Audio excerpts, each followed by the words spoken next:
first of all, thank you all for joining us today. Thank you so much for putting a little bit of your day aside to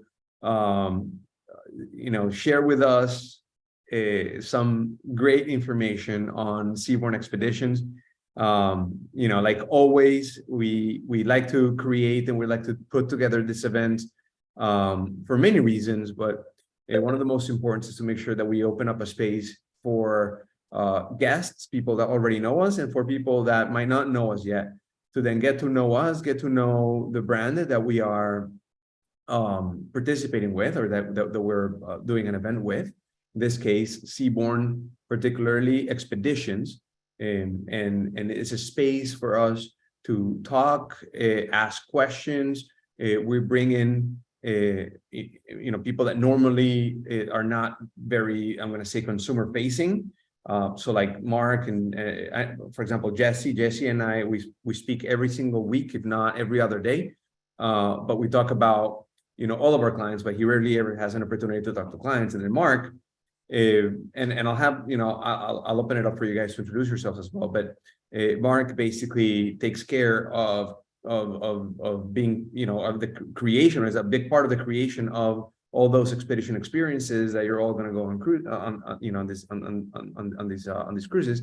And so he doesn't have an opportunity to maybe interact with a lot of consumers, and we create, we do this so that you guys, our guests and our future guests, hopefully have a chance to ask those questions. And most of the times there are a lot of easy questions, but we also welcome those hard questions and those, those that might even be uncomfortable sometimes. But that's what we want to do in this event. So once again, thank you all for coming. We are recording this event. Know that at the end of the event, we are going to send the recording of it to all of you guys so that you can share it with your friends and family. Those that are attending today's event are going to have an opportunity to take advantage also of a very special offer for those that watch the event. That offer, we're going to talk about it at the end, of course, together with some of the current promotions that Seabourn has going on. And what else? We have, typical housekeeping items for those that have been on our events before might already know this, but there's a chat box at the bottom center of your screen. I'm going to type hello.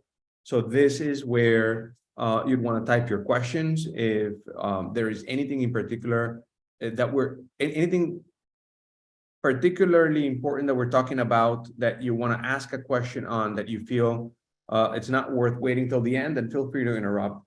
But if you feel it's okay to wait till the end, then I'll go over every single one of those questions at the end.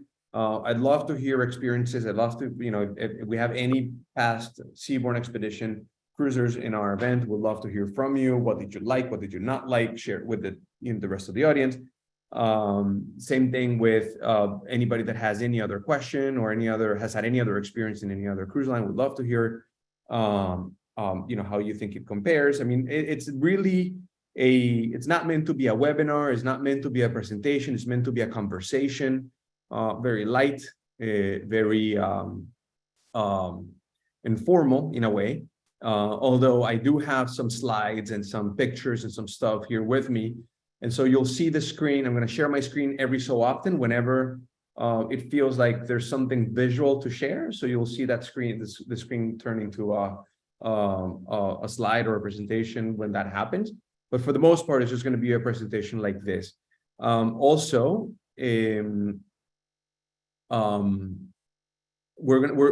like to know who's joining us in this event. So Denise, if you can wave, Denise. This is Denise, our lovely and very pregnant marketing manager, is going to be pushing some pop-ups very soon, some polls, as we want to know who's joining us, whether or not you've sailed with Silversea, for example, in this case.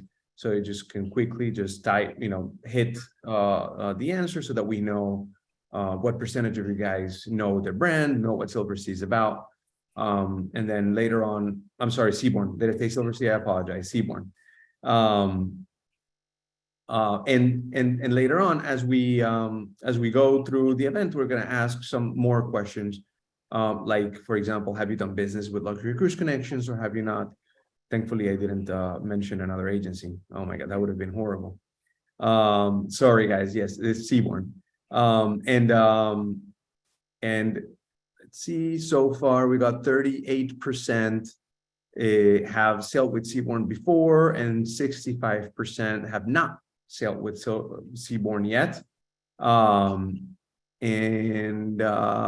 think we have 68% of you guys, 71% of you guys responded so far. So I'll share the results with you guys as soon as most of you guys have responded. And without any further ado, let me spotlight Mark Spillane and Jesse Fundora. And let me oops, 1 second. 1 second, add to spotlight and add to spotlight. There you go. So now the three of us, guys, I'm gonna start off by, obviously, I already welcomed all of you guests that are joining us, but I want to also start by saying thank you to Mark and Jesse from Seabourn. They've been incredible partners for a long time. Our relationship with Seabourn has grown amazingly and impressively in the last several years. And I think that, like Jesse was saying, people have came back from that world cruise in 2023 and loved it so much that, they immediately started rebooking. So it makes it easy for us to continue to send our clients back to Seabourn, because we know that they're going to come back happy and they know they're going to refer their friends. It makes our life easy. But also because when you're dealing with people like Mark and Jesse that understand the importance of putting the client first and at the center of everything that we do, it reflects in the way they treat us. It reflects in the way they make things happen for us, for our guests. And it reflects in the end the final experience that our guests come back. And, when it's a company-wide culture of putting the client first, it really, again, it just makes everything so much easier. So, Jesse, why don't you go ahead and introduce yourself, and then Mark will do his thing. Excellent. Thank you, Carlos, and good afternoon, everyone. So I hope you're not mad at me because I mistakenly said Silversea. You know how much I love you guys. Well, no, you forgot to say your favorite cruise line, Seabourn. I did forget to say that. No, just kidding. You guys are by far one of our favorite cruise lines. I mean, and the numbers show it, right? I mean, Absolutely. If you look at our sales report on our end, and you see how much business we produce for each one of the cruise lines, you're definitely up there, top 3. And that's because we just truly, I don't think we sell more of you guys because you don't have more ships. So, but as you guys grow and have more ships to the fleet, I'm sure our numbers will grow as well. So no, absolutely. So thank you for. Thank you, Carlos. So my name is Jesse Fundora, and my official title is Strategic Key Account Manager. As Carlos mentioned, I do work very closely with Carlos and his team. We all speak in a very regular basis. We talk in the good times and the bad times. We have a fantastic relationship that we built during the course of past couple years, pre and post pandemic. For me personally, it's an honor to work with such a great company with fantastic travel advisors that know what they're talking about. They have the experience, they're dedicated, and it makes my job a lot easier as well because they're putting the right client on Seabourn. So thank you, and thank your team as well. And I look forward to answering any questions that we may have here during the course of the presentation. Thank you. And then Mark, talk to us. What do you do? Thank you so much, Carlos. And yeah, it's so great to be here. Thank you to all of you who have spent or are spending some very valuable time with us today. So I am the Director of Global Sales for Expedition. I wear many hats. I work with our global sales managers like Jesse, our extremely valuable travel advisor partners like Carlos and the team at Luxury Cruise Connections. But I also work with our shoreside teams, anywhere from the expedition operations team to senior management, just to help to understand the needs of our guests and travel advisors when it comes to the expedition experience. I've spent about the last 10 years in luxury cruise lines that either had or launched new luxury expedition ships. So I've been to many of the destinations that we'll talk about today, and it's an honor to be with Seabourn. I'm actually celebrating 12 months in June this month. So it's been an exciting ride, and there's just so much more excitement happening in the next few months, and I can't wait to share it with all of you. Fantastic. Well, first of all, like I said, thank you so much for spending your time. And let's start entertaining our guest today. We had over 90 something registrations. Yeah, we reached over 100 registrations. I'm sure some more people will join in. Some people also just register to get the recording later. But let's start entertaining our guest on expedition. I mean, why not? Yeah. Who has ever sailed on an expedition cruise before? Here. I heard somebody say here. I can't see your name because I have your number. But we're gonna who's 7145016301. You said you have? Yes, we have. We went to Antarctica with you just before the pandemic and sailed into Santiago as the last ship before they closed the port. That was on Seabourn? On Seabourn, yes. I didn't get your name. What is your name? Jan Brown. We went to South Georgia and then to Antarctica, and then it came up the East Coast to Chile. We started in Buenos Aires. Fantastic. Well, thank you for joining us. And I'll bring you up toward the end of the presentation because I'm going to want to hear more about that experience. From the people that attended today, we have, based on the poll results, we have 68% of you have not, 32% of you have. So we have a very nice mix. So thank you, Denise, for pushing that poll. So first of all, I'm going to go a little bit off track here, Mark. And I know that, I kind of told you a little bit of the questions I was going to ask, but can we just start the presentation by stating who goes on expedition cruises? Like, what are you looking for? What's the mindset of a guest that is looking for an expedition cruise? Absolutely. We see a lot of success in guests that are looking to really connect with nature, to really travel in small groups to remote destinations. They're very well traveled guests as well. They've been to many of these destinations, and one of my favorite things about expedition is we go to so many off the beaten path destinations that for those very well-traveled people, we can usually find a new destination for them. And if we can't, which I don't know that I've run into that in the last 10 years, but if we can't, we can definitely explore a destination you've done in a different way, whether that's via Zodiac or kayaking, going ashore with an ornithologist or a glaciologist, depending on the destination.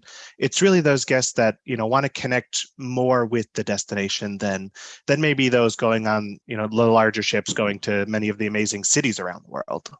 Yeah, and would you say that people that are looking for an expedition cruise are people that want to kind of explore unseen or untouched destinations that are into nature, that want to see animals, like different, I guess, fauna that Absolutely. you wouldn't be able to see anywhere else. Absolutely. And also, like, for those guests that love like photography, we get a lot of those guests on board because, of course, the sceneries that we're seeing are stunning, but we're also, as you mentioned, seeing wildlife that they've either never seen before, or we're going to a destination where you can only see certain wildlife there. So those of you that are really into the photography or to a certain, bird types or bird watching, all of that is something that's perfect for an expedition voyage. Yeah. And what about the activity level? Like, how fit do you need to be to go on an expedition? I mean, should we like automatically discard anybody that is just not fit enough to walk or to whatever, or can who can and who cannot go on. Yeah, absolutely. It's a great question. As I've seen the expedition industry really grow over the years, there is this kind of fear or immediate thought with the word expedition being very active and very physically demanding. And that's really not the case anymore. With these new vessels like Seabourn Venture and Seabourn Pursuit that are purposely designed not only to be luxurious vessels, but also by, people that have been in the industry, they've been to these destinations, they know how the operation goes. We can design the flow of the overall experience to allow guests that maybe are, not 100%, out comfortable on their feet to experience this. And I'll give you a few examples. We built the shell door of the ship level with the Zodiac. So when the Zodiac pulls up alongside the ship, it's really just 2 steps into the Zodiac with the assistance of 4 people, 2 on board, 2 in the Zodiac, assisting each and every guest in and out. So it really becomes a much easier process. Getting out of the Zodiac when you go to shore, if it's a wet landing, picture sitting on the edge of your bathtub and just swinging your feet over the edge of the bathtub and putting them down on the ground. And that's what it's like to get out of the Zodiac onto the shore side. So it's definitely, I've been to places like Antarctica with guests in their 80s and 90s. The overall experience definitely can be done by most people. We do have submersibles and kayaks, and those do take a little bit more mobility or a little bit more ability and agility, but the majority of the experiences are very inclusive to most guests. And there's different levels, right? I mean, so, you can go as hardcore as you want, or you can go as easy as you want. Either way, you're gonna have an Absolutely. You're gonna get to see animals. You're gonna get to see amazing sights. So, And that's kind of what I love about the size of our expedition team as well. We have a team of 24 dedicated expedition team members to divide up the guests. So we do cater to different mobility or strengths of the guests. So, if we go ashore, again, I'll use Antarctica, for example, since we just finished that season, but, we bring the guests ashore, you see all of the penguins that are going between their colony down to the water edge and going into the water and collecting rocks. That's all happening right there at the beach. So you don't have to take long hikes or have stamina to go very far. You get to enjoy that experience right there. And even if you don't want to stay the 2 to 3 hours that you may have at that particular landing site, the expedition team is there with Zodiacs to bring you back to the ship. If you just let them know, I'm ready to go back, a little bit early. So, or if you want to stay and do hikes, we cater to that as well. So that's what's really great about the overall experience with Seabourn. Yes, also want to add as well that the ship itself has over 30,000 square feet of open deck space. So absolutely the guests can disembark on a daily basis, but they can also stay on board and enjoy the views from on board the ship with the Cineflex camera that actually pinpoints, if they're polar bears, or you can actually just be sitting down in your suite actually and actually seeing what's going on around you. So absolutely, we do encourage the guests to get off the ship, but if they wanted to spend a day on board, they can absolutely do that with this particular vessel. And that's a really good point, because I think that in the last 10 years, I'm going to say it's been the evolution of what we now call luxury expedition cruising, right? It didn't really exist 10 years ago. Like if you wanted to go on an expedition cruise to Antarctica 15 years ago, your only option was an old Russian icebreaker that, and it was really meant only for those hardcore expeditioners that didn't care for being comfortable at all. They actually wanted to be uncomfortable because that made the experience even that much expedition-like. But with this new expedition ships that you guys, look at the Venture and Pursuit, which I know we're going to talk about and show in a few minutes. But now the experience is more than just let's get dirty and whatever. You can actually enjoy the accommodations. You can actually enjoy the ship. There's a spa. There's restaurants. There's so much more to do, which is a very important point. And I know that we're going way off track here on the conversation, but it's a really good point, because what people don't think about is when you're going on an expedition cruise, there is a lot of time that you cannot be off the ship. There is just to cross the Drake Passage, that can be 2 days, right? There's nothing you can do about it. It is what it is. And if you don't have a comfortable ship, then it's going to be 2 days of being uncomfortable. So, right. Yeah, absolutely. And that's another thing that I really love about the Seabourn Expedition experience is the amount of things to do on board. I mean, we don't have Broadway style shows. We don't have a theater. The ship's just not big enough to accommodate that. But we have 3 different musical entertainment acts on board the ship that rotate through 3 different venues every single night. The cruise director is usually musically or theatrically trained as well. So they'll put on shows. We'll do trivia. I mean, all of this, thinking back years ago, never occurred on an expedition ship. I mean, you just kind of sailed through and you had lectures, which of course we have lectures too from our amazing experienced expedition team, but we've kind of built on that and layered in this entertainment to kind of enjoy on those downtimes. Cool. And why Seabourn? I mean, why do it with Seabourn? Like, we talked about the evolution of in the last 10 years of all this luxury expedition cruise opportunities, but then, and I'm gonna talk, I'm obviously Luxury Cruise Connections, just a quick thing, because I totally forgot to say this. For those that don't know us, at Luxury Cruise Connections, we are a luxury cruise agency. We specialize in creating luxury cruise adventures, both ocean cruising, expedition, river, all of it. And we specialize in creating, handcrafted experiences. We take care of every single detail for our clients. We have a concierge team. We're all about just not selling luxury cruises, but providing luxury service as well, which means very personalized, which means very attentive, which means very hand-holding, a lot of hand-holding. That's what we do. That's what we are. And we, as an agency, work with all major cruise lines, especially with those that we know that do a great job, right? So we do have a preferred partnership with certain cruise lines that we know do an incredible job. Obviously, Seabourn is one of our preferred, very, very preferred. And so to give our audience a little bit of perspective, in the world of expedition cruises, there is Seabourn with the Venture and Pursuit, but there's also other cruise lines. I'm just going to mention them very quickly so that we can give everybody a lot of perspective, right? We have Silver Sea doing, with a luxury expedition ship. We have Scenic with a luxury expedition ship. We have Quark that now came up with luxury expedition ships. We have Hurtigruten with luxury expedition ships. We have even Viking with pretty upscale expedition ships. We have Swan Hellenic. We have Atlas. There's a lot of brands out there. It's the point that I'm trying to make. Why Seabourn? Why should anybody choose Seabourn? Absolutely. It's a great question, and one that I think myself and our sales team gets quite a bit. And it's a very easy one for us to answer. To kind of start at the beginning, and some of you may have enjoyed these voyages. I believe at least, Jan, you mentioned that you had done it. But we launched Seabourn Venture last year, but that wasn't our first experience with expedition. We started operating Seabourn Quest down to Antarctica 10 years ago. So as a company, we have the operational experience, but we also brought in people shoreside we have 3 senior shoreside expedition operation leaders that just focus on our expeditions. And they've been in the field for decades. They've been expedition leaders on ships.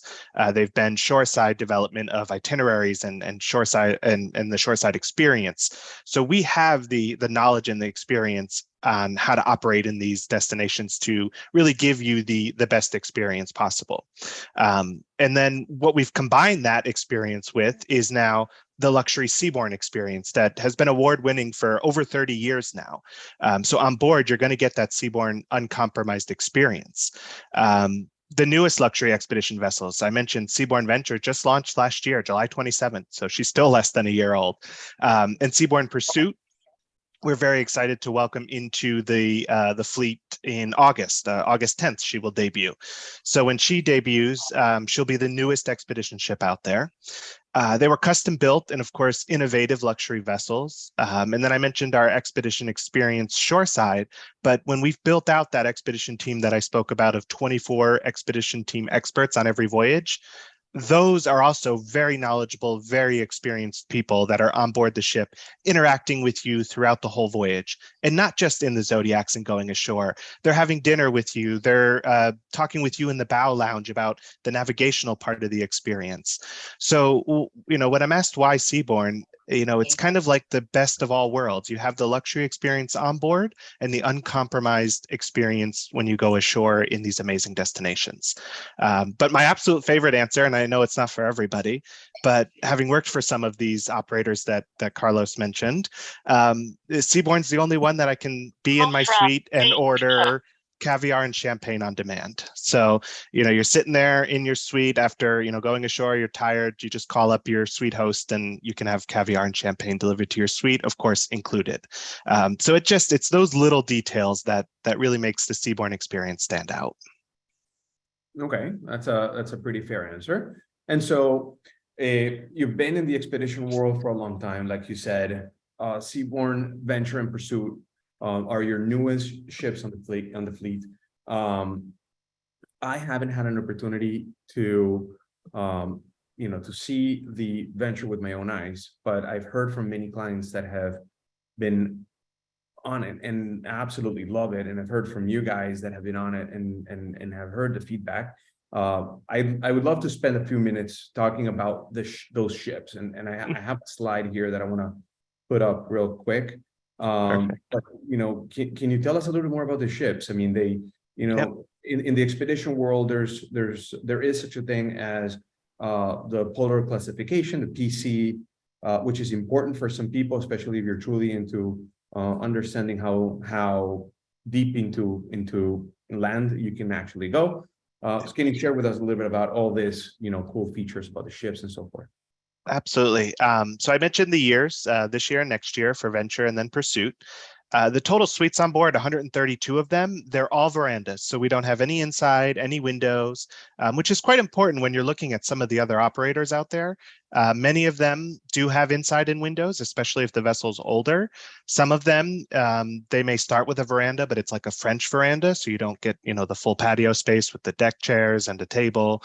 So it's really important to consider that when you're looking at the ships. As you mentioned, Carlos, the strengthened hull, the PC6, which just stands for Polar Class 6, and there's a few different scales out there. So you may see different letters and number combinations, but all that means is that the hull of the vessel has been reinforced so that we can operate in medium summer, fall, first year ice. And that ice can be, up to like 2-3 meters thick, and we can still, navigate that ice. It also allows us to do the really cool maneuver that, we can't do it on every voyage, but we've done it a few times, and whenever we can, we try to. But when we christened Seabourn Venture in Antarctica on her inaugural voyage, we actually put the ship right into the sea ice and then allowed the guests, we put down the stairs, opened the shell door, and the guests were able to walk right off the ship onto the sea ice, where we did a phenomenal christening ceremony. Of course, we christened it with a chunk of ice and not with a champagne bottle, since we're in a very pristine destination. But it allows just that really extra immersive experience navigating these polar regions. Also, again, I mentioned the not using champagne bottle, but we're very environmentally conscious going to places like the Arctic and Antarctica, and eventually with Pursuit going through South Pacific and the French Polynesia and over to the Kimberley region of Australia. We want to protect these environments for years to come. For guests to experience. So not only did we design and build from a mechanical perspective a very environmentally friendly ship, but we actually dedicate a position on board, an environmental officer position on board each of our expedition ships, which not all expedition ships have. So that just kind of goes to our level of commitment to operating as responsibly as we can in all these destinations. I'm going to go back to the ship in just one second, but I do want to point out that even though most of expedition pictures and ship images and conversations are about polar, expedition is way more than just polar regions, right? You guys have amazing itineraries into the Amazon, and some other expedition-ish destinations where really just visiting basically ports that don't even have, where to anchor, basically, or like. Yeah. Literally, and you have your ships also have the ability of not having to anchor, right? Absolutely, yeah. So we use dynamic positioning. So the ship uses GPS coordinates and like the azopods to stay in one position. So we rarely drop anchor, actually, which is quite important, because even when you do in less protected areas, you're still disrupting, life below the water line, and we don't want to do that. So we not only have the ability to do it, we use it in most cases to keep the ship wherever we need it to be. And it's also really helpful for, I'm going to get a little technical, but for the operation. We're able to position the ship if, say, we're at a spot that we want to load Zodiacs, but say the waves are getting a little rough. We're able to use this dynamic positioning system to angle the vessel to protect the Zodiacs as we're loading and unloading guests. So not only is it great environmentally and for not disrupting the seafloor, but also for our operation, it enhances that experience as well. It's pretty cool. I never thought of that. Yeah. So you can literally position the ship in a way that the waves don't disrupt anybody. That's Exactly, because even if you're at anchor, if you think about it, the ship will swing on the anchor. Where using this dynamic positioning, we can literally keep the ship exactly where we want it. That's pretty cool. I never thought of that. That's pretty cool. Okay. Now I'm going to ask a hard question. And like I said from the beginning, I mean, I will ask those hard questions if necessary.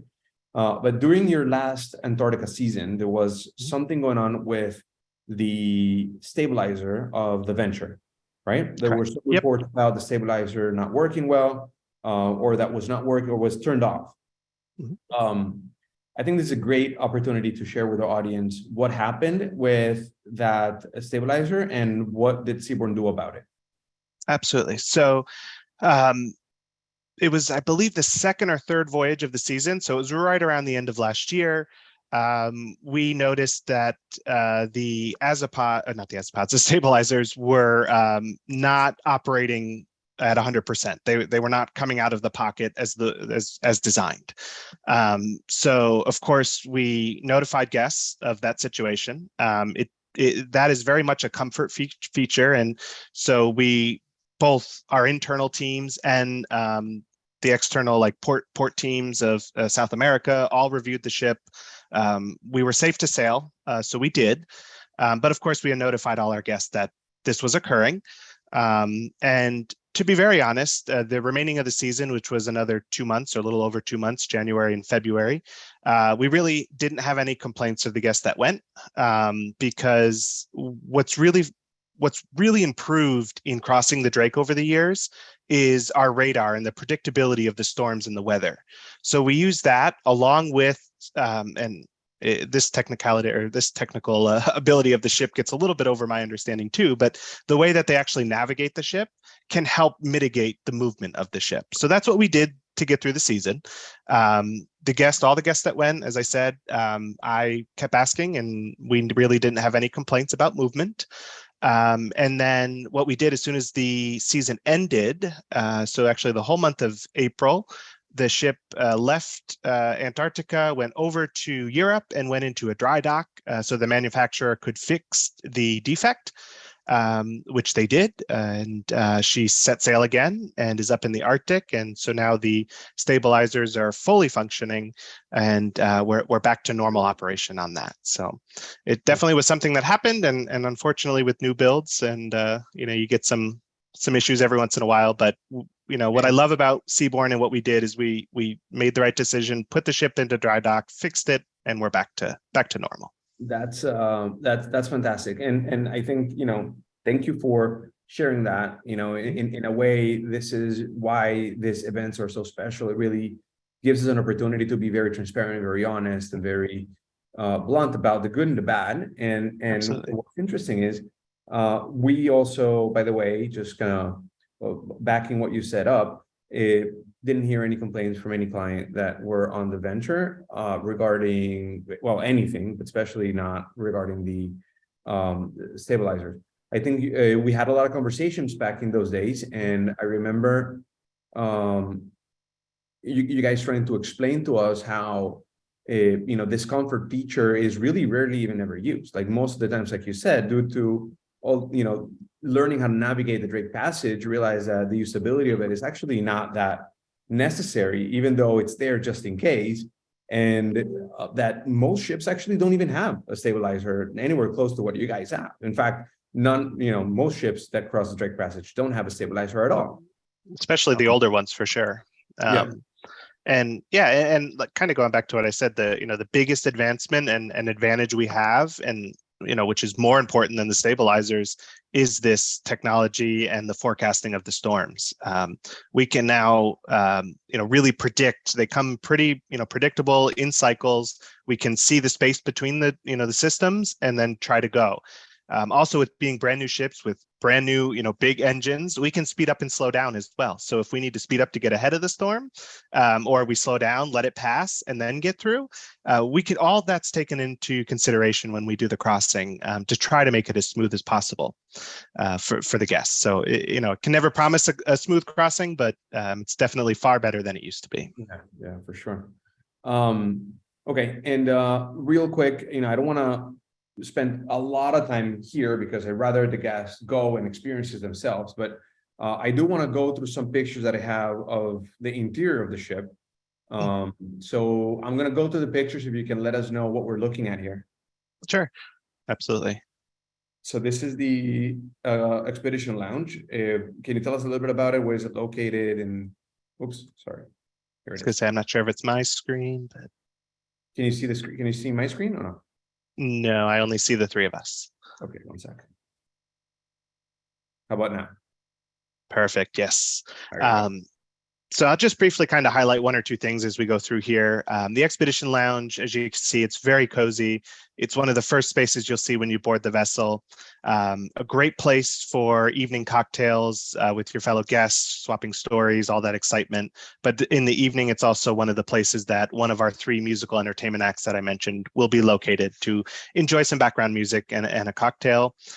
Also, it's one deck above our landing zone, which is our mud room. So great place to stop and put on any last gear or anything you want to put on before heading down to the landing zone and out into the Zodiac. Mark, and I'm not criticizing your photography abilities, but this is a picture you took, right? Yes, unless it's really bad, then no. What's that? Unless it's really bad, then no, I didn't take it. And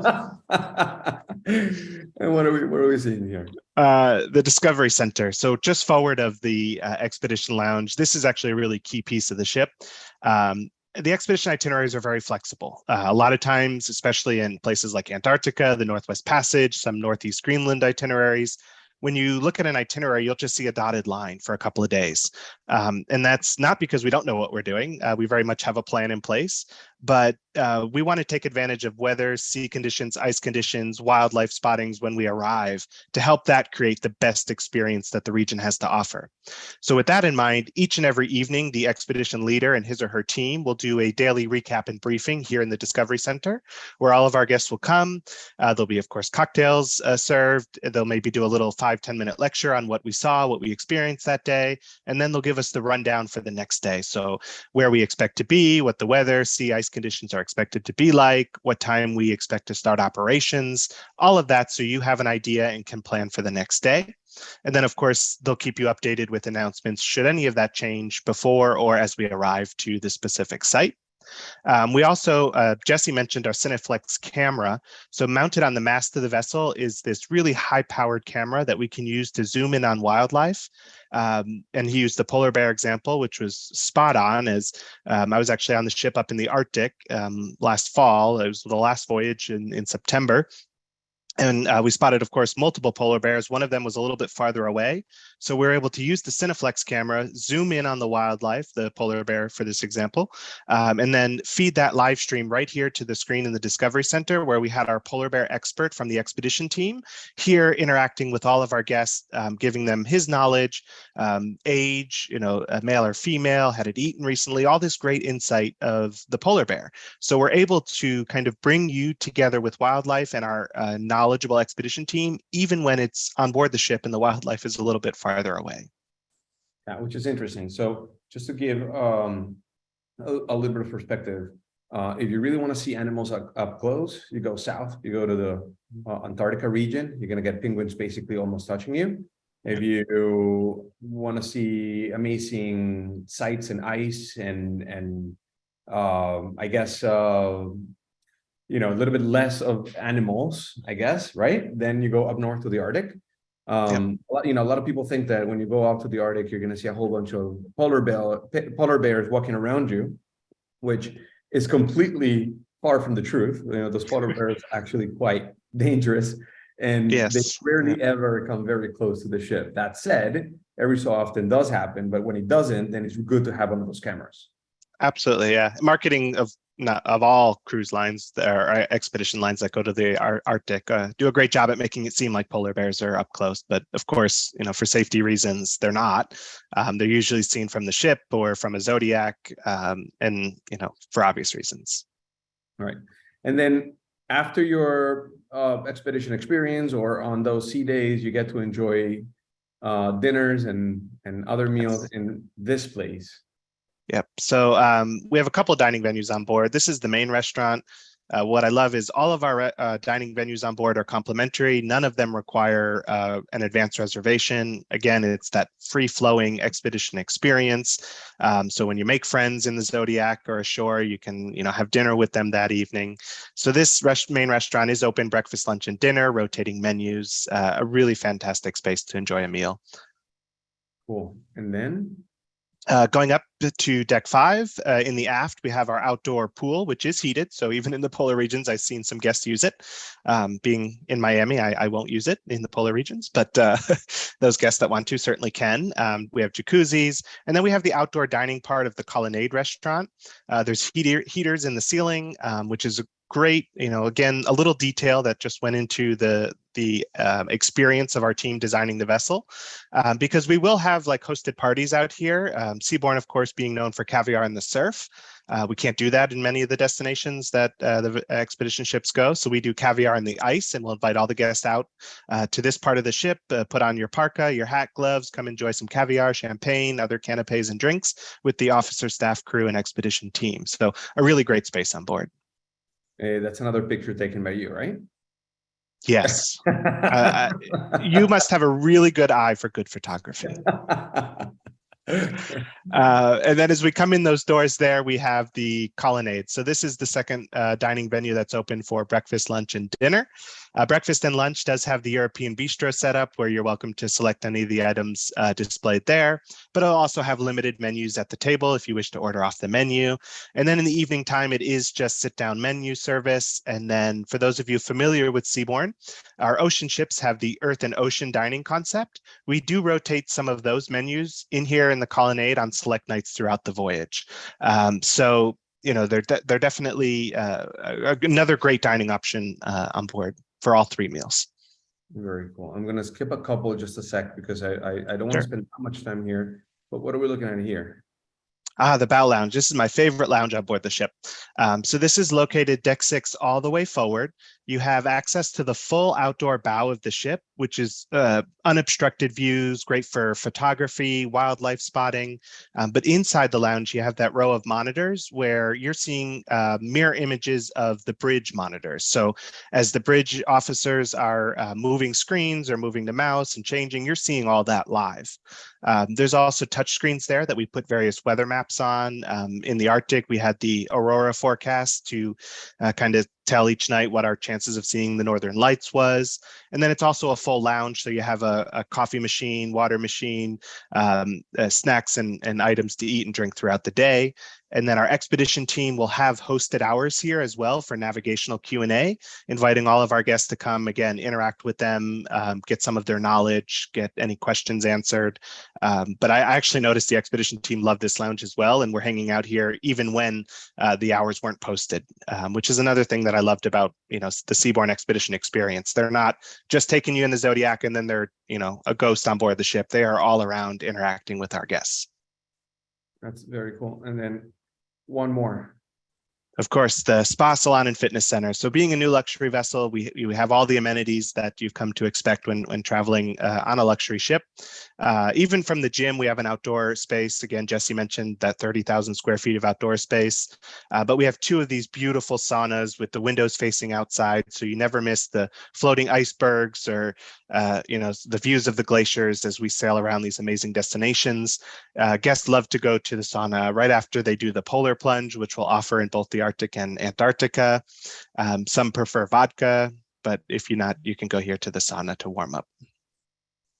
All right, I want to show a couple of suites Let me show this one. What are we looking at here? Yes, my favorite suite category on board. This is our Panorama Suite. This is a new category for Seabourn, only on our expedition ships, and it's been so well received by our guests. A few differentiators from the standard veranda suite.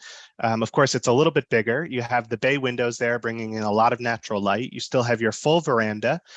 In the bathroom, the tub is up against a window, so you can, again, enjoy amazing views when you're sailing.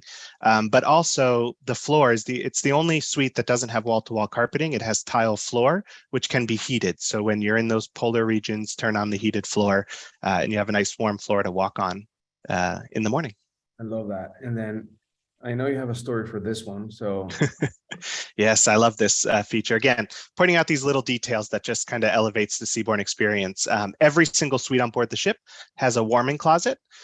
So we provide all our guests these parkas that you see featured here, complimentary for their polar voyages. So most of our days in these polar regions will have multiple outings. So we'll have an operation in the morning and one in the afternoon. Just to use an example of my time on board, was on one of the first Zodiacs in the morning, went out. You may get a little wet, maybe raining, what have you. But you come back to your suite, put it in there. It warms, dries it for your next outing. beautiful. And let me see. I'm just gonna go through some pictures here. I'm just gonna kind of flip by them real quick so that our guests Absolutely. can get a good feel of what the different types of suite. Look at this one though, the Winter Garden Suite. Wow. And this is you guys in Antarctica, and I want to actually go and talk about this because we talk about the specifically like Antarctica a lot. It's kind of every time I think about expedition, the first thing I think of is Antarctica. It's also for some reason seems to be kind of the entry point for expedition cruisers. Like for some reason, I think more people go to Antarctica first than any other, right, expedition destination. But Absolutely. But then I realized, throughout several years that this particular itinerary, the Northwest Passage, I never knew it was such a big thing. And then I realized that there's so many people that have made this itinerary part of the bucket list, and we don't talk about it enough.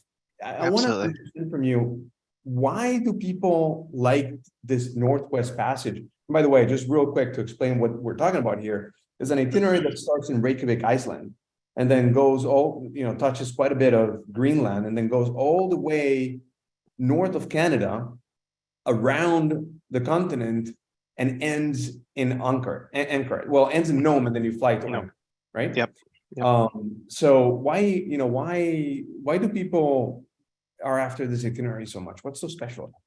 Well, I think it's a few reasons. One is it's not an itinerary that's operated too often. Definitely more so nowadays than in the past. I mean, even in many of our lifetimes, you couldn't even pass through the Northwest Passage. So it is still fairly new. Hold on one second. So you're saying is that many years ago, people just couldn't sail through the passage? Yeah, absolutely. I mean, just from the ice, not only from ice blockage, but from ships not being icebreakers or not having the polar class that they need. So it is a fairly new itinerary. And then the wildlife is phenomenal. Of course, you have polar bears, Arctic foxes. I guess I'm losing my voice. I'm so excited. But it's one of those kind of bragging right type of itineraries because very few people have done it. Okay. So I know that, by the way, I'm just going to say this, normally, because there's so few cruise lines that are doing this sort of itinerary, especially in the luxury sector, this sort of itinerary sell out very, very far out. But because of how the pandemic basically did what it did to the cruise industry, and the fact that during the last 3 years has been so much kind of going on in the luxury expedition space, You guys actually have very limited amount of space in the 2023 Northwest Passage expedition. Is that correct? Yes, yeah. So this one leaves the end of August. I believe it's right around the 25th, 26th July. of August. Late July, doesn't it? Am I wrong? For us, it's a little bit later. There may be It's in some that go in, August. but ours is August, towards the end. And we do have just a limited amount of space, as you mentioned, Carlos. I was actually on a call yesterday with some interested parties. So, we took a look as well. And exactly as you described it, my experience has always been that they sell out, but we do have a little bit of space left for those interested. And what's really great is we'll touch on the offers at the end, but it's even included in, our promotional offers, which is very rare. And I know we'll talk about that at the end. Cool. And then in this screen, we're seeing the Northwest Passage, but we're also seeing this itinerary out of Tromsø. Want to talk 2 seconds about it? Yeah, absolutely. So next summer, in the 2024 season of the Arctic, we will head back up to Svalbard. And so this is a really great itinerary for guests looking for polar bears. It's where most of them are spotted. However, you can see them in Northeast Greenland, where you see here the East Greenland Experience. You can see polar bears there. And then, of course, on the Northwest Passage or any itinerary that even touches the Canadian Arctic in the beginning here, just left of the word Baffin Bay there is places like Pond Inlet, Dundas Harbor. I've seen polar bears in there. But the Svalbard is kind of, when people think of the Arctic, that's usually what they think. So next year we'll have voyages that explore that region again. And then just gonna go real quick through a couple more options here. So these are other I guess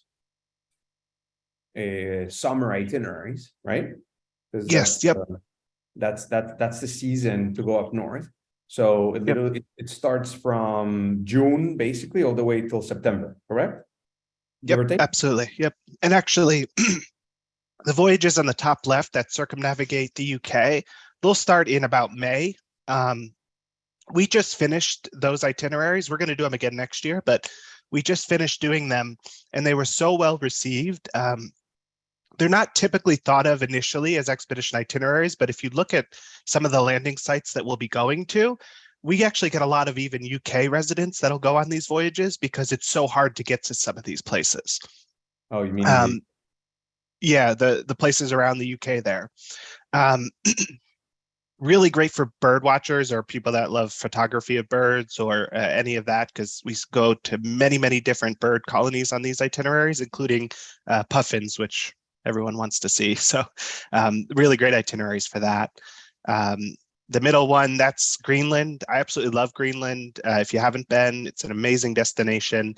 A lot of our voyages will either, the ship itself will either start or end in Reykjavik, and then the other end will be in Kangerlussuaq, Greenland.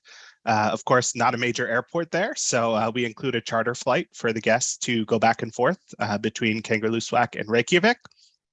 So when you're looking at booking these itineraries, you're really booking your international flights round trip Reykjavik, which makes it very easy. And then we take you the rest of the way. Go ahead. No, I was going to say that, the reason why we're talking about this now, again, every one of these itineraries still have opportunity, meaning some little amount of space for this season. Yep, absolutely. And what's great about Greenland too, I mean, we've mentioned wildlife, in some parts of Greenland, you may see polar bears, seals, walruses, reindeer, all this great wildlife. But what I love about Greenland is we also visit some of the Inuit communities that still live in this remote part of the world. So we get to know them, how they live, their lifestyle, their culture. That's something you don't get in Antarctica. Obviously, there's no inhabitants there except for some researchers. So that's one big draw for me going up to the Arctic. You get both the wildlife, the glaciers, the ice, but you also get to meet the people, and that's always a highlight for me. I wanna quickly kind of highlight this itinerary that we're seeing here, which is, you might think is your typical, I guess half of it at least, your typical Alaska itinerary. But when you're doing Alaska on Seabourn Venture. Is it Venture or Pursuit that he's doing? Venture, right? Of course. A well, venture, correct. Yep. Venture. So when you're doing it on the Seabourn Venture, what you're going to get is an experience that is not your typical Alaska cruise, where you're docking in a whole bunch of ports that are crowded with tourists and that are crowded with stands with that they'll sell you anything from postcard to a t-shirt and everything else. So Yep. you're going to be landing in places that are substantially less touristy, that don't even have where to dock necessarily, and just a completely different Alaska experience. Do you agree? Absolutely. I mean, and just to visit like Dutch Harbor, St. Paul, Anchorage, that's usually the farthest north you go on the other itineraries. So to get these places a little bit farther north is a highlight. Also being that it's this voyage is, I think, mid to late September. Can't guarantee it, but because you're this far north and it's later in the fall, there's a chance of the northern lights even on this itinerary. So a really cool, unique way to experience this part of the world. And it's close to home. So if you're not quite ready to head up to Greenland and the Arctic, or down to Antarctica, or over to the Kimberley of Australia, we do have these voyages that are a bit closer to home, so you can kind of get that expedition experience without traveling too far. You don't have we haven't gotten there, but I don't think we have a slide that shows the itinerary that goes to the Kimberleys. It should be. Okay, well, we're gonna get there. All right, we're gonna get there. Yeah. So, all right, so we're gonna pick up the pace because I don't want to. Oh gosh, yeah. Yeah. So, all right. So, real quick, Arctic 2024 also already available. These are some ideas, but I'm not gonna keep this slide up for too long. If you want to know more about 24, let us know. We'll be happy to send you some details. These are the sort of animals and wildlife that you're gonna see on the northern itineraries. So again, these were all taken by the photographer on board Venture last season. So there you go. So literally starting now, like there's availability for next week all the way till the end of September, and as well as 2024. Some more wildlife in the northern itineraries. Here's kind of some views of Greenland. And this is Greenland as well, correct? Yes, and actually, I know just a little story about the woman you see here. This is Navrana. She lives in West Greenland, and we actually brought her on as part of our expedition team. So it just goes to show the quality of who we bring on as part of our expedition team to really give you the insight and the best experience in these destinations. Cool. More Greenland, more northern itineraries. And let me jump to this is, by the way, very, very quickly, obviously doesn't need a lot of explanation, but this is kind of what the submersible experience looks like. And then this is what Antarctica looks like. Can we talk about some of these itineraries? Yeah, absolutely. So just to kind of quickly recap, we have a couple of different itineraries. We have an 11-day, we have a 13-day that you see here. Those two basically just leave from Ushuaia, but all of our guests have a charter flight to and from Buenos Aires, so that's where you will go. And then we'll spend about 5 to 7 days exploring the peninsula. And on the 7-day, we'll either go down south below the Lemire Channel, or we'll go up into the Weddell Sea, just depending on weather and ice conditions. Remember the dotted line that Mark was talking about before? This is what he was talking about before. Yep. So you don't know exactly where you're going to be, but you're going to spend several days in this area. Yep. And we get asked to, we'll do continental landing. So of course you can check that off your list, and a 7th continent for most people. That's it. And then this is the type of wildlife that we're going to see down in Antarctica. And I mentioned the penguins, you see them right there when you're, step onto the beach. So no need to hike too far. Yeah. And most people won't notice, but these are 3 different types of penguins. I think depending on the itinerary, you can get to see up to 5 different types of penguins. Yeah, absolutely. So when you do the peninsula itineraries, those are the 3 that you're likely to see. When you do this other itinerary, which includes South Georgia, here you're also going, and the Falklands, you'll likely see king penguins, which are pretty much as tall as Emperor's, maybe a little bit shorter, 3-4 feet tall. And there's landing sites that have about 500,000, which we have a photo here to show you.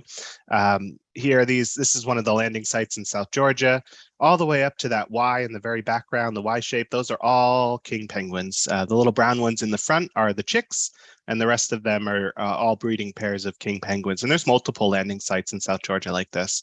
It's an absolutely stunning experience, and one that's made National Geographic photographers cry. I mean, it's more biodiverse than even the Galapagos over in South Georgia. Phenomenal itinerary. Wow. And so this is a good slide that can show us a whole bunch of different sort of expedition destinations, right? We talked about Antarctica, we talked about Greenland and the Arctic, but there are many more destinations that you guys visit. Obviously, I see that there are some Mediterranean destinations, which again, when you're on an expedition ship is not your typical ports, although some of the cities might be similar, like Civitavecchia or Monte Carlo, but you get to visit some other ports that otherwise bigger ships cannot go into, and some islands and some places that you need a Zodiac to get off, right? And so that's and those med itineraries are very limited. Usually 1 or 2. But for those that were wondering, we were talking about the Kimberleys before. This is what we were talking about. So there's this area of Australia that very few know about, but those that are into expedition absolutely make this part of their bucket list. I really hadn't heard about the Kimberleys until I started learning about expedition, and it's a crazy spot. You want to talk 2 seconds about it? Yeah, absolutely. So just to give a little perspective, so Seabourn Venture, she's the one that's going to be doing the Arctic and Antarctica going north and south. So it covers those itineraries. Pursuit, she's also going to be doing Antarctica, but then at the end, instead of going north, she's going to head west. She's going to go through the South Pacific, kayaking, subs, scuba diving, snorkeling, all the great warm weather expedition experiences. And her ultimate destination is over to the Kimberley. The Kimberley is a phenomenal remote destination of northwestern Australia. We will not be doing subs or kayaks there. There are saltwater crocodiles, so of course we want to keep you all safe. So we won't be doing those activities there, but we'll be doing Zodiac exploration, seeing these beautiful waterfalls, including King George Falls, which is 2 of the highest twin falls in Australia. I believe they're about 250 feet tall. Stunning views, lots of great bird life. We'll go to Talbot Bay, which is the large tidal changes of the water, really show off this horizontal waterfall type of experience. It's super cool to experience. We'll also not only the nature and the remoteness, but we'll also see the Aboriginal art and culture that this region has to offer. Of course, we'll meet with some of the locals, all with their blessing and permissions, of course, as we want to be, courteous to them. But it really is just a unique way to experience Australia and a warm weather destination. I mean, as you can see here, there's some of the crocodiles. Definitely in my bucket list. Yeah, and there's even the tidal changes, like from high tide to low tide, will really make it look like that these coral reefs will rise up out of the ocean. That's how fast and quick and deep the high tide, low tide get. So we'll position the ship and the guests in Zodiacs to watch this tide, where either, depending on the time of day, it'll look like the coral is sinking into the ground or it's rising up from the ocean. It's a pretty spectacular experience. Wow. And to wrap up our conversation so that we can go into some questions, what's included in a typical seaborne expedition? Absolutely. So what's great is just about everything's included. When it comes to the shore side experiences, there's something included every day, no matter where we are. So whether that's Zodiac cruises, landings, hikes ashore with our expedition team in some of the more remote places. When we're in cities that have more infrastructure, there'll be more organized shore excursions, and some of those will be included. So there'll always something included. The only thing not included would be your kayaking and your submersibles. If you want to sign up for those, there is an additional charge. and it varies depending on the itinerary and destination. And then from an equipment perspective, all of our guests get parkas in the polar regions. We have the snorkeling gear. We have a dry bag, like a beanie hat for the cold weather voyages, water bottles, boot rentals for those polar voyages that have wet landings. All of that's included. Even Swarovski binoculars are in each and every suite to use throughout the voyage. Okay, and right before we go to the Q&A part of our event, this is what we wanted to show you guys as well. Those that make a new booking on any seaborne cruise, whether it is expedition or ocean, are going to have from us a gift of 300 shipboard credit per suite on any seaborne cruise that you book, any new seaborne cruise. And I do want to emphasize on new. This is, to be very transparent about this. Seaborne creates this opportunity for us to promote new bookings. So if you might already have an existing booking with Seaborne, so whether you probably already had pricing from before when you booked that at that prevailing rate, and this is meant so that hopefully we can invite you to make a new booking on Seaborne. And for those that don't have a booking with Seaborne, then here you go, a little bit of a extra treat and this is combinable with all of Luxury Cruise Connections promotions as well, and additional virtual promotions, and additional perks and amenities and onboard credits and stuff like that we might offer our guests for booking through Luxury Cruise Connections on your next Seaborne cruise. So we're going to send this again via email. We're going to send you the video. We're going to send this offer as well, so that you have your certificate for $300 shipboard credit on your next Seaborne booking. But without any further ado, let's go for questions. And I know we talked a lot. Richard, you are saying, I live in Florida, do not own a parka. Well, if you go on an expedition cruise, you will own a parka because Seaborne will give you one complimentary as part of your experience. And then Richard, I'm probably the only person in Florida with a closet full of parkas. There you go. So you'll get one too. And so no worries, you don't need to buy one. You don't even have to rent the boots as well, because Seaborne will take care of that. Let's see, what other questions do we have? I want to see some interaction. What about the Amazon? Marla asking, what about the Amazon? So Seaborne actually has a pretty cool itinerary that visits the Amazon. Do you want to talk about it, Mr. Yes. So we currently do a voyage that goes all the way into, right now, it just goes into Manaus. We were hoping to go further and turn further as far as Iquitos, but unfortunately, right before we started that operation back in March, it was found that I believe the port in Iquitos was either damaged or there was something wrong with the operations and they weren't able to accommodate us. So we had to make some changes, but it still provided a very fantastic Amazon experience where we do go a little bit farther in than Manaus, but we just, come back and the turn port is Manaus. We were able to get guests kayaking into the tributaries, Zodiac cruises into the tributaries, looking for wildlife, meeting with some of the culture there. It's a really fantastic way to experience this part of the world on a smaller ship with the equipment to kind of go a little bit deeper and further exploration. That's actually very cool. There are some companies, some river cruise lines that specifically just do that little part of the Amazon. But what's cool about this itinerary is they normally start in Sao Paulo, maybe.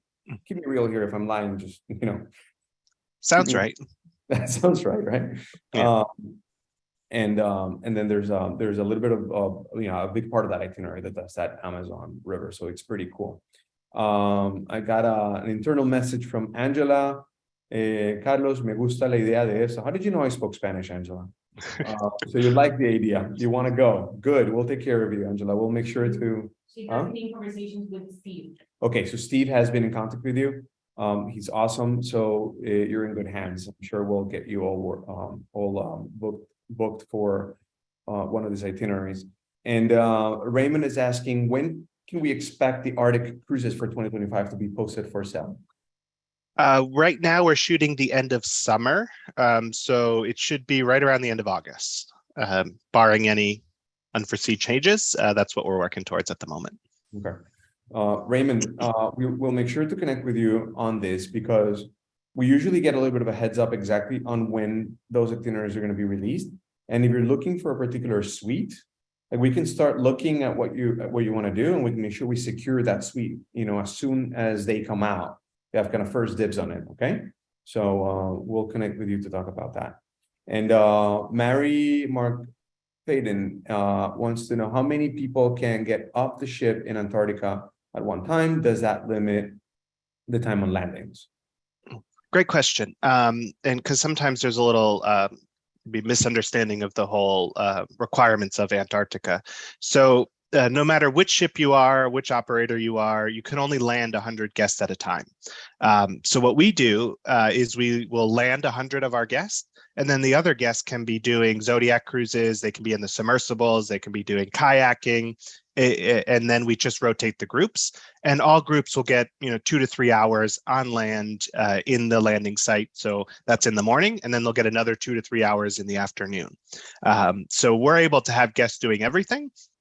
Even if they want to stay on the ship and listen to a lecture or just kind of watch for a little bit and then go ashore, they're welcome to do that too. So it's definitely, we can accommodate everyone off the ship at one time if they want to be.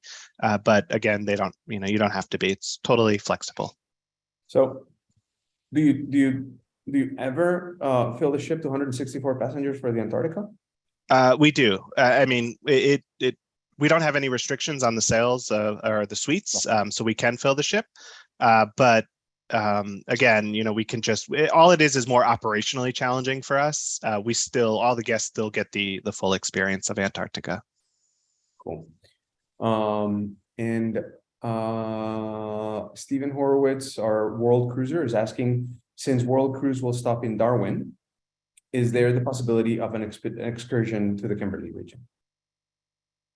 That's a good question. I'll have to check with the team on that one. Jesse, maybe you and I can connect on that. So Stephen, we'll take I'm that actually on. checking quickly here online to see if I can find it. So I'll be back. But if not, then Perfect. we'll make sure Sean follows up with you on that answer, and we'll get you squared away. And Rona wants to know, will there be any Northwest Passage cruises in 2024? Not in 2024, but likely again in 2025. It'll probably be for us an every other year itinerary, just because of the deployment of the ship, and it puts it on the other side of North America. And she'll go down 1 year, she'll go down the east coast of North America, South America, and then the next year she'll do the Northwest Passage and go down the West Coast. Okay, just I'm sure you might not have the exact answer for this, but is it a fair expectation that 2025 Northwest Passage is going to be that much more expensive than 2023?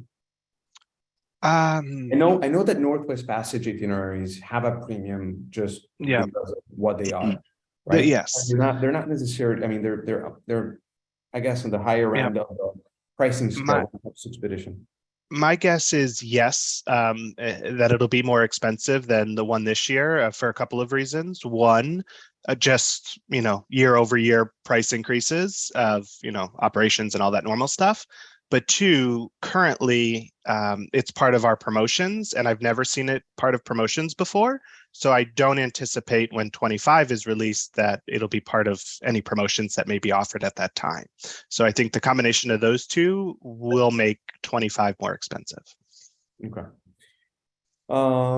Okay. And Angela was asking me how many guests on the ship? A max of 264 if it's sold out. And then Raymond, even with limitations, there was plenty of time on shore. The limits work without a problem. So I'm guessing Raymond already went to Antarctica. There are also plenty of different opportunities once on shore to accommodate people on different degrees of ability on the flat heights of glaciers.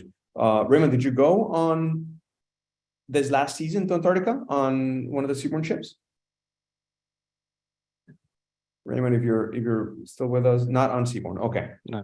Okay. Well, then that's maybe we got you excited about Seabourn that you might want to do it again. And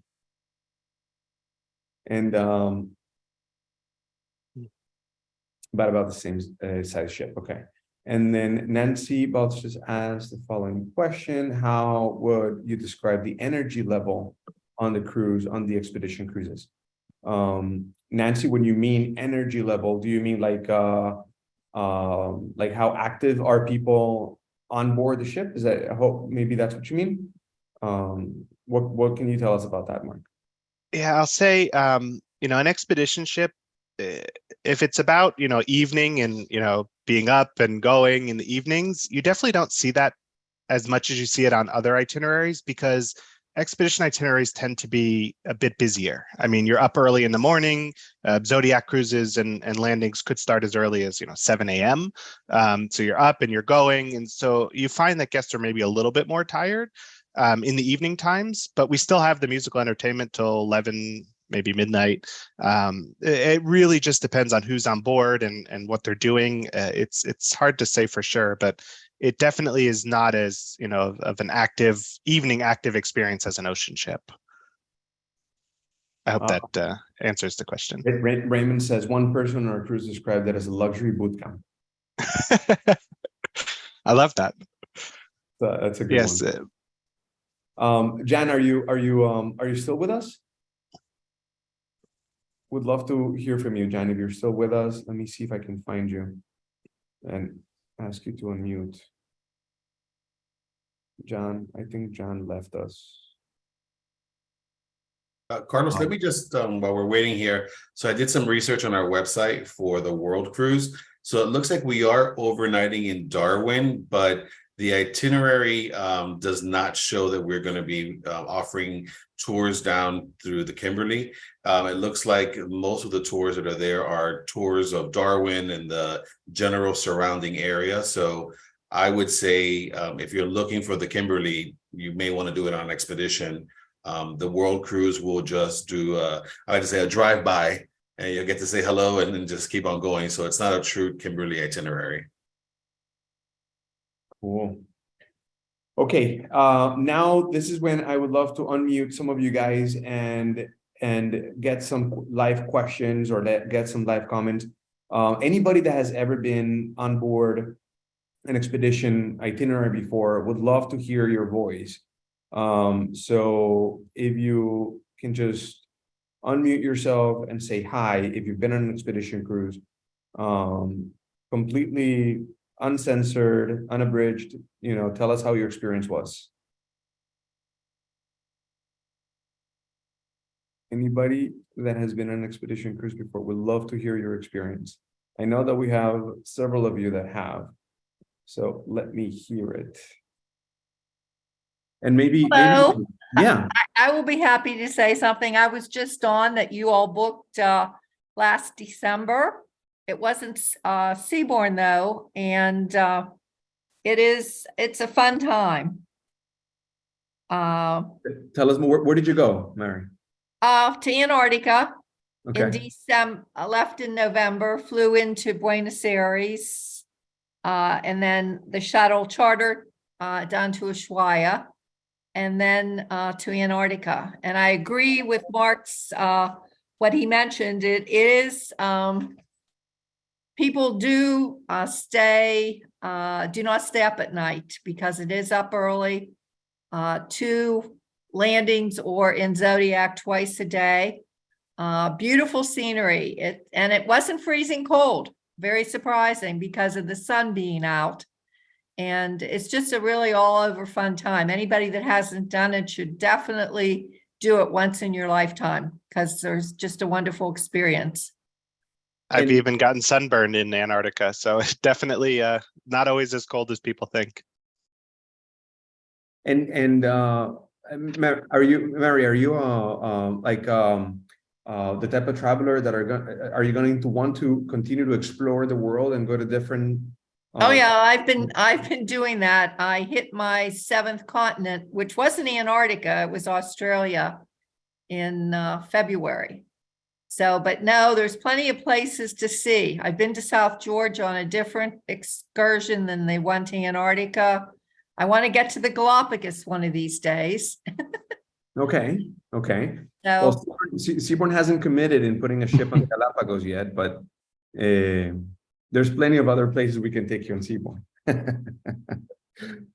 Thank you. and I've been on Seabourn 3 times, but not on an expedition. And how was your experience? Fabulous. I think I'm a solo cruiser and I think they treat solos the best. You get an invitation every night for dinner that you can accept or decline. So you never have to be looking for someone to dine with because they have hosted tables, which is wonderful. That's good. And I can confirm that carries over to expedition as well, because I've experienced it myself. That's nice. Obviously you're into small ships. You like that small ship intimate experience. So good. Listen, Mary, thank you very much. I hope that we're taking good care of you. Yes, so far. Javi's your advisor? Fantastic. Correct. You're in great hands. And we're here for you. So thank you very much for trusting us as well. Hi, this is Ray. Yes. Just to reiterate what Mary said, the experience in Antarctica is fantastic. As I mentioned, there's always some opportunity for everybody to go on board. We had people that use walking sticks to walk, and they were able to walk around mostly on the flat. If the shore crew creates a snow slide, it's great to go up the glacier and come down the snow slide. A lot of fun. The polar plunge, if you're into it, was really kind of cool. For those snow slide woo, just keep in mind that you have to climb up to come down. And hopefully the ground crew has already kind of created the penguin highway going up the hill so that you don't have to pack the snow. But it was a fantastic experience. And I don't remember, Mark, was there an itinerary with South Georgia? Yes. Each year we usually have about two each season. So given the opportunity, if you're going to go, you should really think about the ones that include South Georgia. Falklands was nice. We couldn't go to town because of COVID, but seeing the king penguins in South Georgia was just incredible. 500,000 king penguins. And we did a hike in the footsteps of Shackleton from Fortuna Bay to one of the other bays. And it was a fantastic opportunity. So if you can include it, if you can afford it and you can include it, once you're there, South Georgia was great. And Raymond, are you looking to explore other destinations? Well, looking at the Arctic now, so anxious to get up to the Arctic. I kind of like the itinerary that includes the circumnavigation of Iceland plus East Greenland. It looks really cool, and going to Scoresby Sound is one of the places one really would like to go. So it's a beautiful destination. We went there with Venture last year too. It was just fantastic. Lots of polar bears. The icebergs are bigger than the ship. It's a stunning place. So ready for that. Good. So if you don't mind, we'd love to follow up with you after and show you a couple of options if you want to go this year or next year. I'm sure we can find something special for you. Unfortunately, Dance Card is full, so 25, waiting anxiously for the 25 cruises to come out. Sounds good. Sounds good. We're here for you. Thank you so much for sharing, Raymond. Appreciate it very much. And Angela seems extremely excited about taking a cruise to so she can go woo down the snow slide. So Angela, would you mind unmuting yourself for a second? Hey, Carlos. How are you? Yeah, I am just getting into cruising again. I have now time to do that again because my workload is decreasing and be retiring in a couple of years completely. So yeah, I'm looking for a great cruise line that accommodates my needs as a single woman. I definitely don't want to be made to feel like the odd person out. You know, and I used to cruise on Crystal before, but now I'm kind of leery of them because they're basically essentially new startup that they've got going on, this whole we don't pay our fuel bills thing. That was kind of weird. But anyway, hopefully they worked all that out. But yeah, I'm ready to try something new. I want to try smaller ships. I've heard they're really lovely. Yeah, it's definitely a different experience, and I do believe that Seabourn is especially for people that like a little bit of a relaxed luxury atmosphere is the right thing. I mean, in the world of luxury cruising, there's a lot of different options, and each one of the cruise lines have their own strengths. Jesse, I mean, you represent the entire brand. You know, keep me real here as well, but you know, Seabourn is that cruise line that really appeals to people that want a little bit more of a country club casual feel, right? It really is. You know, I've been working with the company since 19, and one of the things that I hear a lot from doing travel events with direct clients as well as with travel advisors is the onboard ambiance. I mean, you know, the other lines, we all have nice ships, we have good service, but there's something about the crew, there's something about the fellow guests that are sailing that is very special with Seabourn. And it's really difficult to explain unless you've been on yourself. But we've had some examples now here of guests who've sailed on Seabourn who can tell you this, that it really is the onboard experience makes it all. You know, our tagline right now is "This is your moment," and we really do excel in that. We offer that opportunity to create moments on board the vessel. So I just see a question here from Angela for dress code. You know, that's another thing. So, you know, many years ago, Seabourn was very formal, and as time has gone by, times have changed, and so have we. So we do have one formal night every 7 days in the main dining room, but you know, it's really mostly gentlemen jackets, no ties. The guests can dine in any other venue that evening that do not require a dress up. So it is pretty informal, pretty country club casual on board all of our ships. And what's the single supplement like? So the single supplement ranges from between, so here's the thing, if you're looking for an actual suite assignment, it's usually 200%, but we do have solo fares that are available on virtually every voyage that's between 150 and 175%. And that is based on a guarantee. So the team at LCC can help you, guide you through that. But we do have lower rates for singles, and it's based on a guarantee suite. When you say suite, does that mean cabin? I've never been on one of your ships before, so I'm not sure what suite means. Yes, so we're an all-suite accommodation, which means we're all oceanfront suites. Our two small expedition ships are 100% balcony. The the Odyssey ships are 458 guests. It's 90% balcony with a couple of window suites.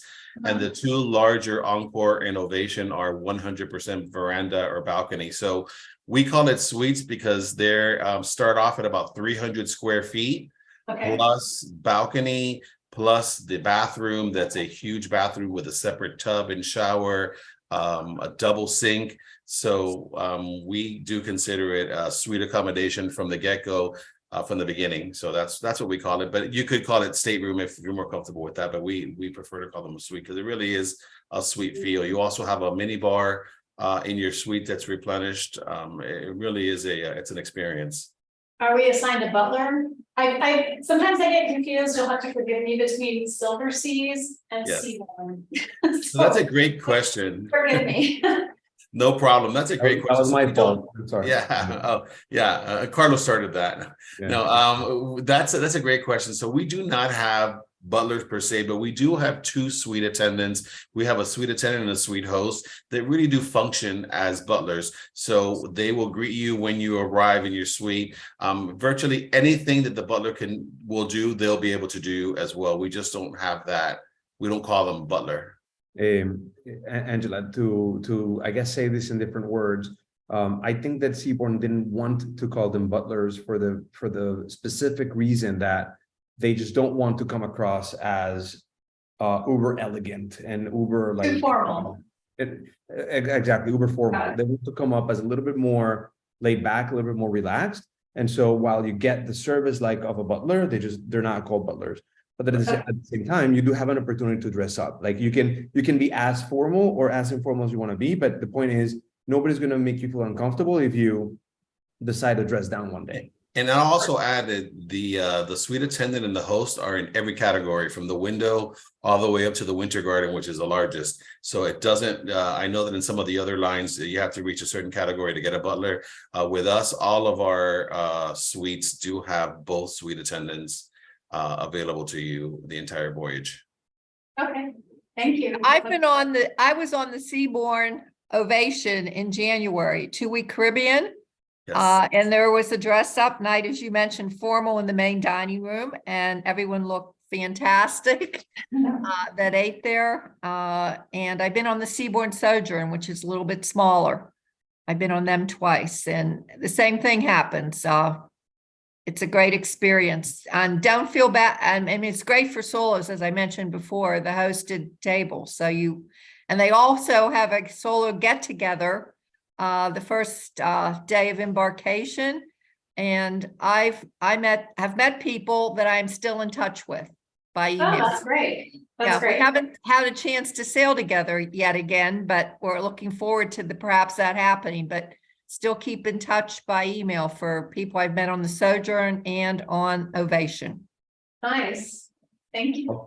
Maybe when we know when Angela is sailing, we'll let you know. So maybe you guys can meet up.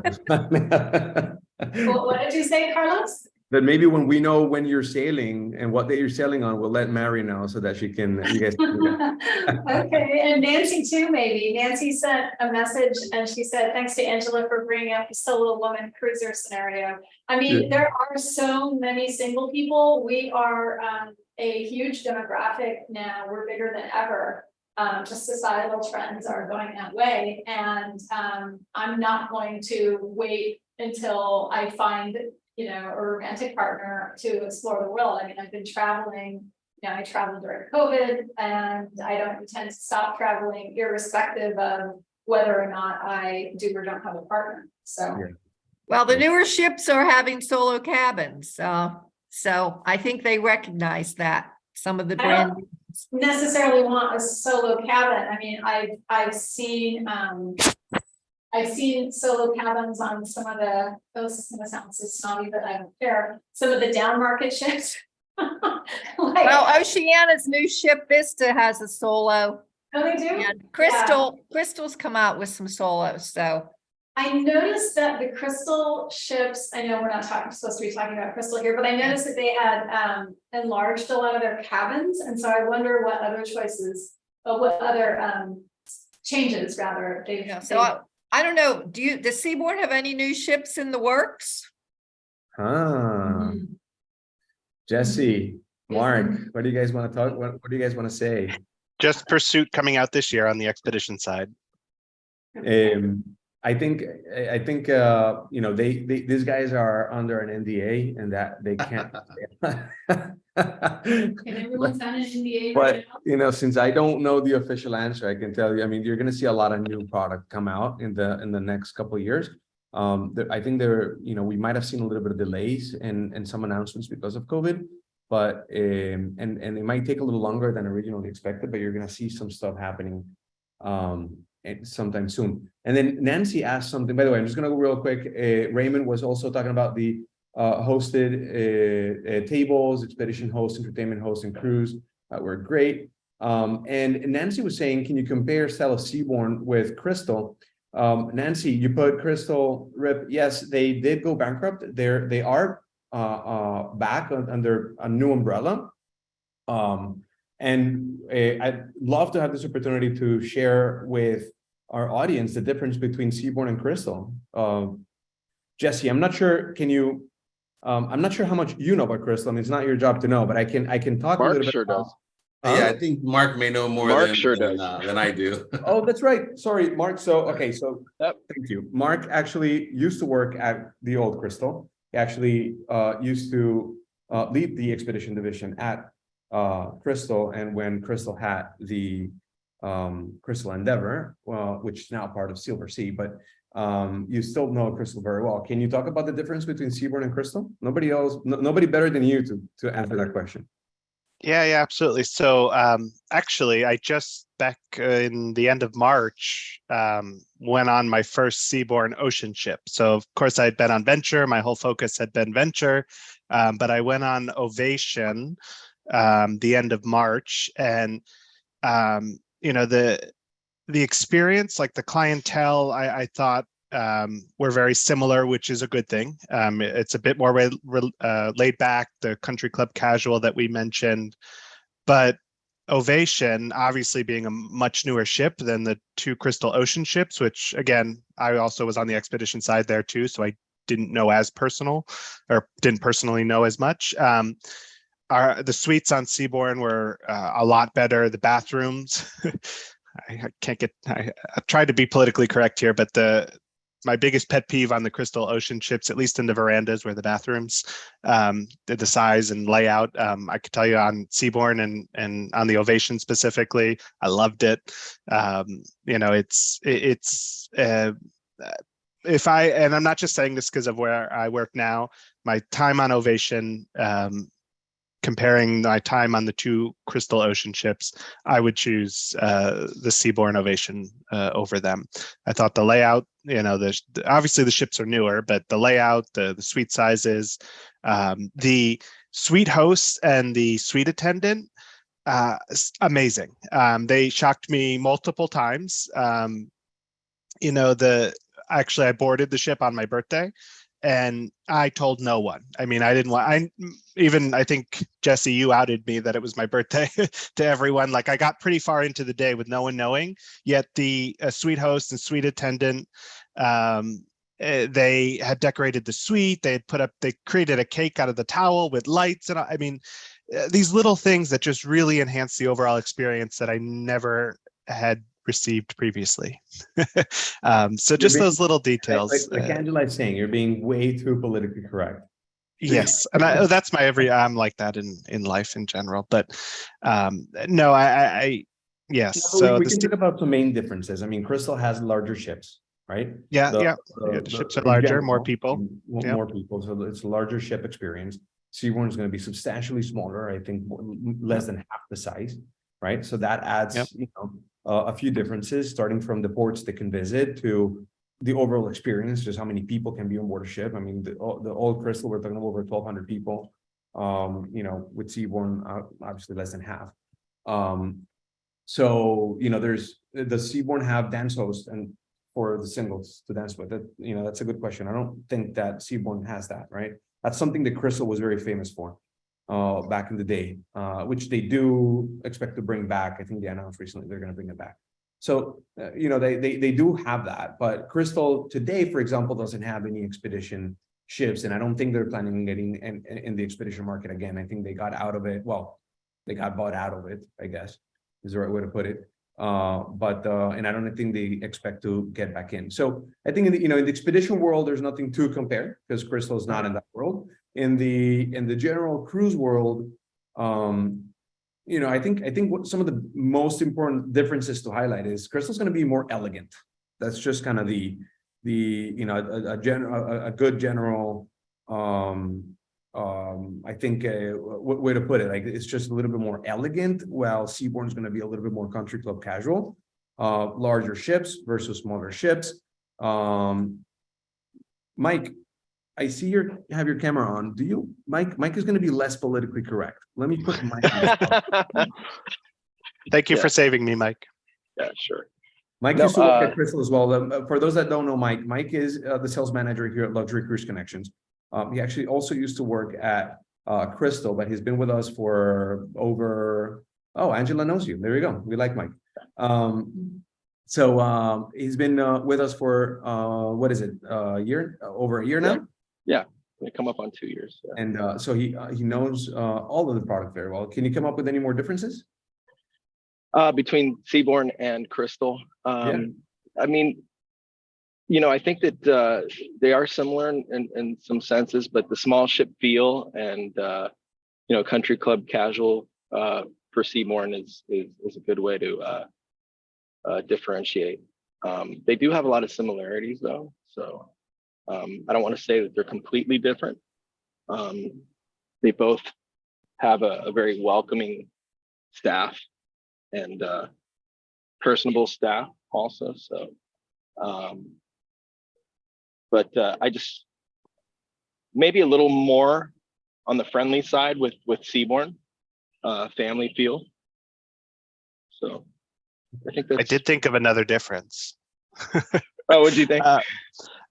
So at Crystal, they did, both of us, they had specialty restaurants. We have specialty restaurants. At Crystal, you could, I believe, if I remember correctly, you could go to their specialty restaurants like once every 7 days. And if you went more, there was an additional charge. Where at Seabourn for our TK Grill and our sushi restaurant on Ovation, Encore, and Venture and Pursuit, you can go as much as you can get, reservations and there's space availability. So, and we don't charge extra. So I guess, like you said, they're very similar, and it comes down to these little details of what makes them different. Awesome. And by the way, this is, I guess, one of the things we love to do on this event. This is why an agency hosted event offers the opportunity to compare and to talk, about the different cruise lines and different options out there. And I think it's important. I think that's one of the big values that we offer as a travel agency and a cruise agency is the ability to have an unbiased opinion on the different options of different cruise lines. I don't want you to think also that it's not elegant, because Seabourn does have elegance also. It's just not stuffy. So I think that'd be the biggest difference, classy, but not stuffy. Thanks for that. Thank you for that. And guys, I do want to say this one more time. And Raymond commented, Seabourn Square is a nice, relaxing environment. My go-to first thing in the morning. Guys, I just want to say we're here for you. We love the opportunity to meet new guests on these events, but this is definitely a space that we create so that we can offer an opportunity for you guys to ask questions and to learn about the different cruise lines, different destinations, different options, and also an opportunity for us to say hi to many of you guests that have done business with us before, and that have sailed on various cruise lines through Luxury Cruise Connections. And for those that have never done business with us before, this is also an invitation to reach out to us and to let us know what you're interested in, because we're here for you. We want to make sure that we take good care of you. That's what we do. That's what we specialize in. We're as client-centric as it can possibly be. We want to, our why is to make your travel dreams come true, and we're here for you. And hopefully it's an opportunity to start a long-term relationship as well. And for those that are out there that, I like to always say this because I mean it. We love to, if anybody has any questions, any concerns, any comments, or anything else, even, once we're done with this event, feel free to email us, feel free to ask us, whether you booked with us or whether you didn't book with us. It doesn't matter. We're true to our values. And when we say that we're here for you, that we want to help you and want to make your travel dreams come true and help you facilitate planning cruises, we're here. Let us know what we can help you with. We love that opportunity to get to know you and to help you cruise the world. And for you, Mark and Jesse, I truly appreciate your time. I know that I've taken a lot of your time today, but it's been a lot of fun. It's definitely been an opportunity to, go a little bit, off script for sure, but most importantly, to offer a true and sincere and transparent conversation with our guests and audience today. And that's the whole point. And I really want to thank you for being such a great partner and for doing all that you do for our guests, because you making our guests happy make us happy. May I interject something? Yes. I have with my wife have done 2 or 3 cruises recently. One of them we did not book before we had met Mike and Javier. Javier has been unbelievable. We just got back from a Greek island cruise. We didn't do it on Seaboard, we're on Silver Seas. And but the travel agent that I had booked it to, which was one of the supposedly great travel agent cruise people, I never heard a word from them after I booked it. 1 week before the cruise, I called them to ask them some questions. And I never heard after the cruise how it was or anything. On the other hand, Javier is in my face all day long, every day, 3 days a week. And the service is unbelievable. So thank you very much. And I appreciate the Seabourn and look forward to maybe doing something with you soon. Well, Richard, Hi, thank you. Richard. Yeah. Thank you. Javi says thank you too. Javier is one of our advisors. Angela, he's actually out of the office today, but he'll be back next week. He's one of our advisors that has been with us for quite some time, and he's also awesome.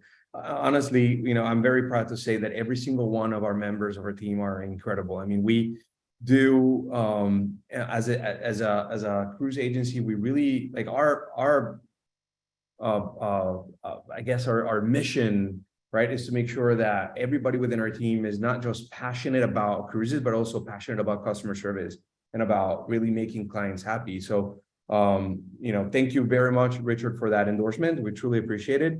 Hopefully it's a reflection of all the hard work and all the, all the effort that we put into making sure that every single team member in our team is not just qualified, but very passionate and very strong in terms of product knowledge, customer service, and can deliver an incredible experience, incredible booking experience pre, post, and during. So again, thank you so much for that endorsement, Richard. Really appreciate it, and hopefully we'll take care of you for many more years to come.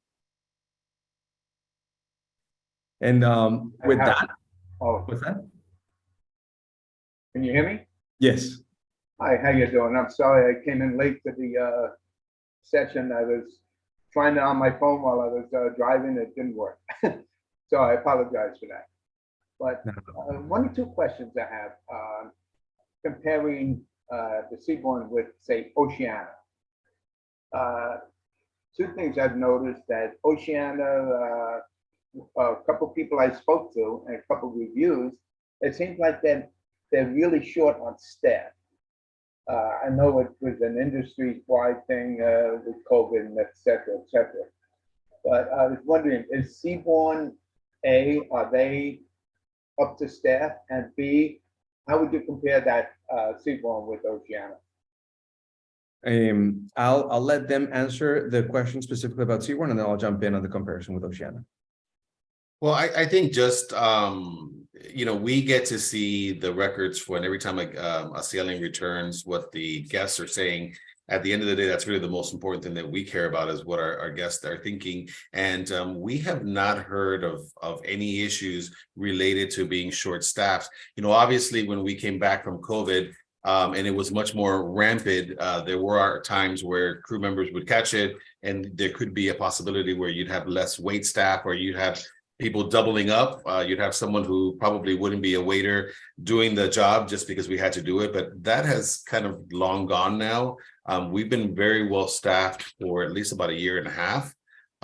And the reviews are coming in, as you mentioned, during COVID, we were closed for about 1 year.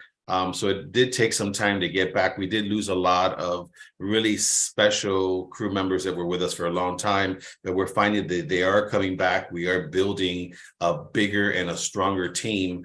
And we're very lucky to be in the position that we're at now. So I can add in from the expedition side, on Venture, we're fully staffed, 238 crew members working on board for 264 guests, so almost 1-to-1, and we're ramping up Pursuit to launch that way. So we don't anticipate any staffing issues on those. Looking forward to it because I'm interested in the food. My wife is totally interested in vetting how comfortable and everything is.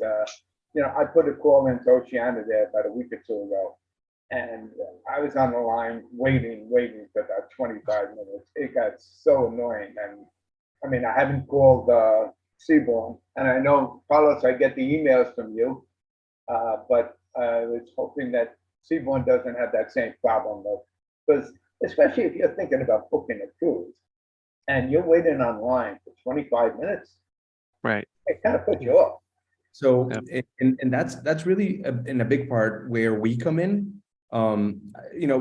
Before I even say anything else, Jesse, please, call me a liar if I'm not telling the truth, but would anybody ever be able to get a better deal going direct to Seabourn than through Luxury Cruise Connections? No, no, I mean, that is a misconception that some people have who don't understand what a travel advisor, in particular what you offer, that if you go straight to the cruise line, you're going to get the better deal. In reality, working with a travel advisor, you have so many other perks because, we love the fact that you want to book with us directly, but Carlos is booking thousands of people with us. So obviously it's a law of supply and demand.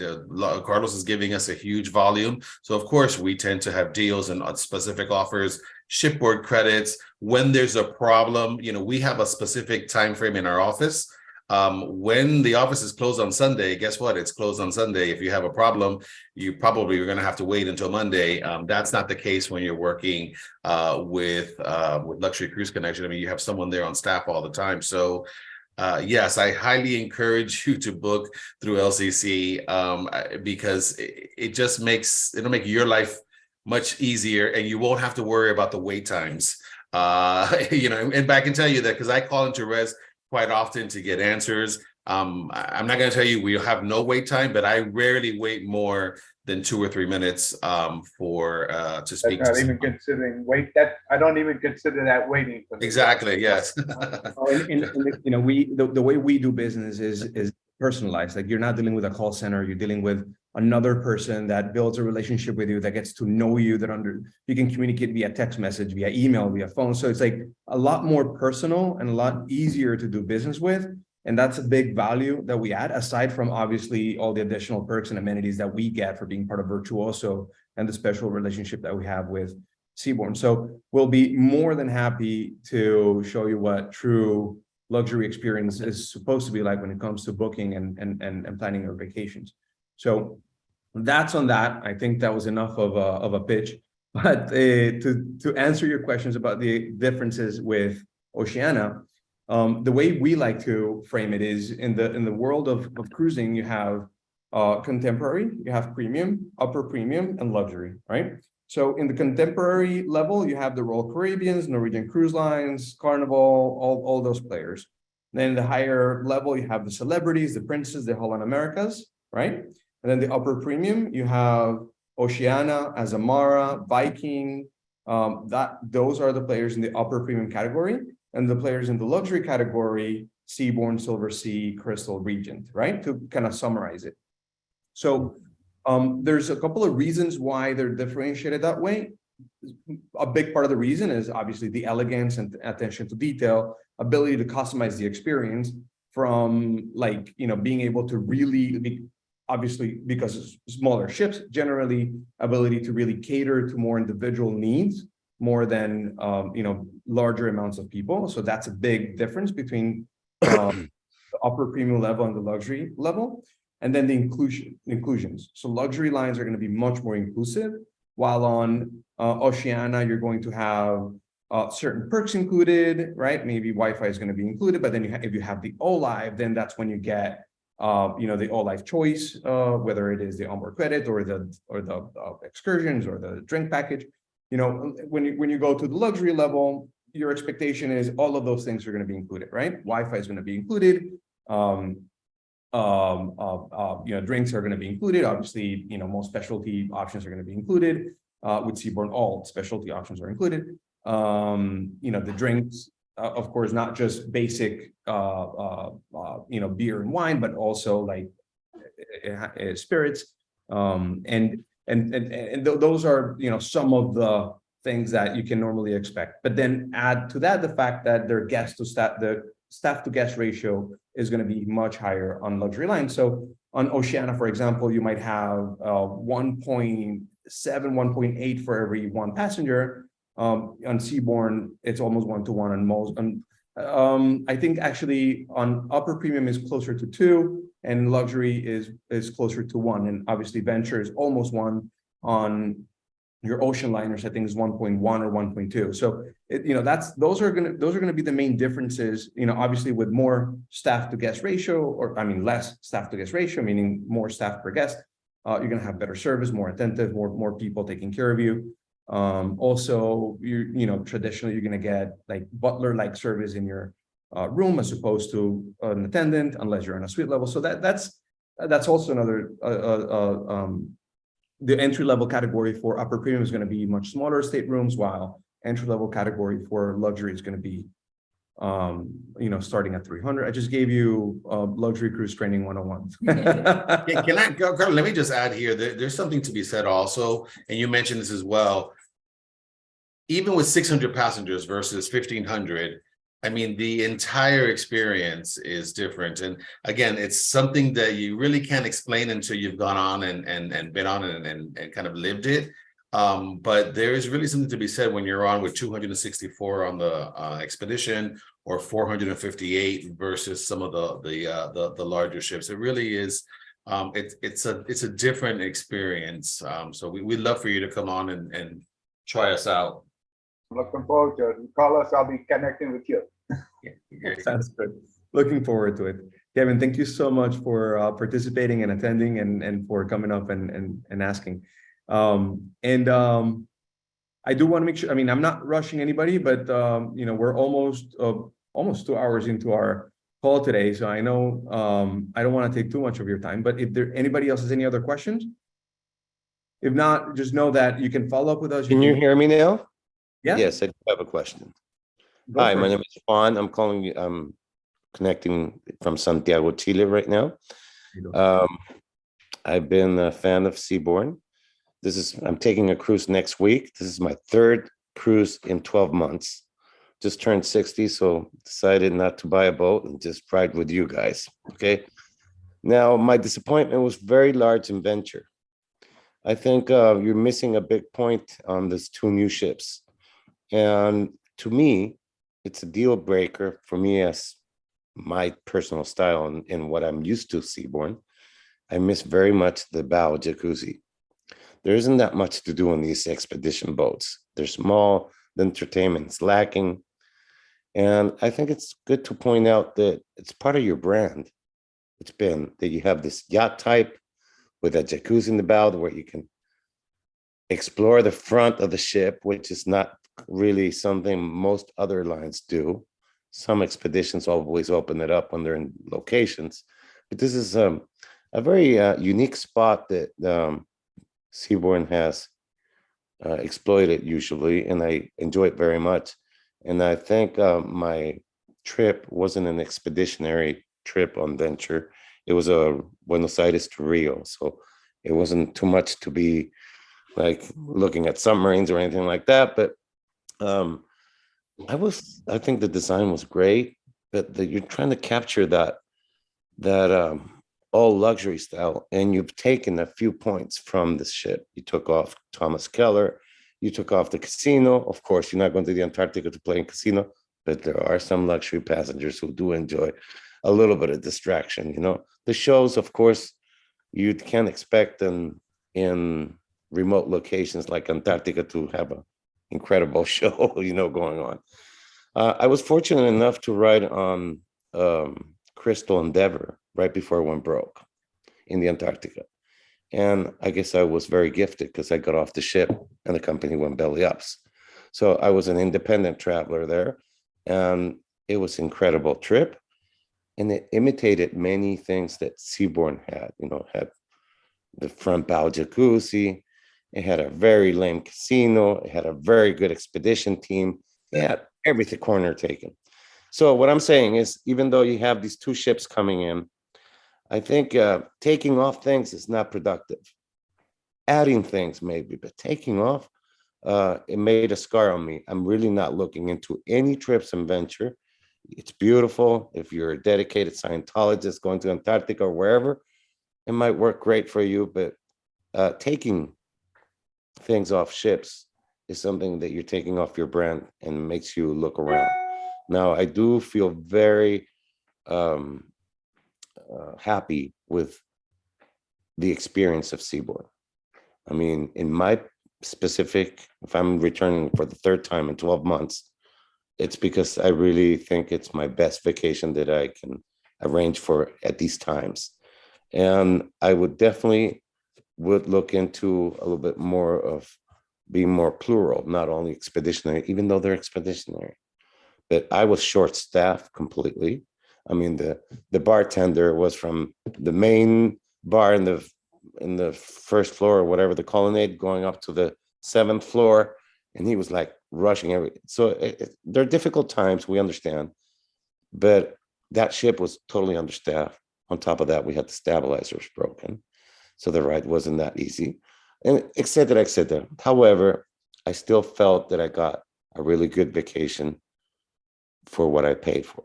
Now, when you go to the upper brands of going to Antarctica, you know, and if you're talking about 15 up per person, I guess I don't see how Venture can capture well all segments of a traveler. You know, It's very interesting feedback. Sorry. I run a small hotel boutique here in El Monte, which is very close by to San Antonio, and we have a lot of guests who don't want to come into Santiago and stop by here. And we get their comments. We have gotten from the Quest when it stopped in San Antonio.